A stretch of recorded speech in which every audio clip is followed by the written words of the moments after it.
RS pre की exam की तिथि अभी अभी घोषित हुई है, जिसमें 6 दिसंबर ये बड़ा बदलाव हुआ है। जो पहले 29 नवंबर 2026 को आयोजित होने वाली थी, वो अब कब होगी? तो 6 दिसंबर 2026। इसमें भी विद्यार्थी परेशान हो रहे हैं। जान रहे हो क्यों? क्योंकि उनको ये लग रहा है कि आरएस प्री की एग्जाम भी 6 दिसंबर की है और यूपी पीसीएस की एग्जाम भी 6 दिसंबर की है। अब आप ही बताओ टाबरा, यूपी पीएससी जो है Uttar Pradesh public service commission, उसके अंतर्गत ये एग्जाम होती है यूपी पीसीएस। इसका मतलब क्या होता है? Uttar Pradesh provincial civil services. तो आरएस की परीक्षा 6 दिसंबर ने थे। खूब अच्छी तैयारी करो।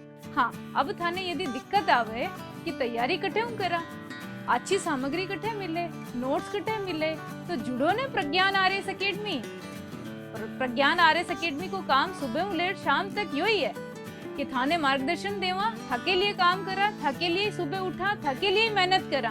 तो जुड़ो प्रज्ञान आरएस अकेडमी के साथ और आप आरएस बनो और माने गौरवान्वित करो।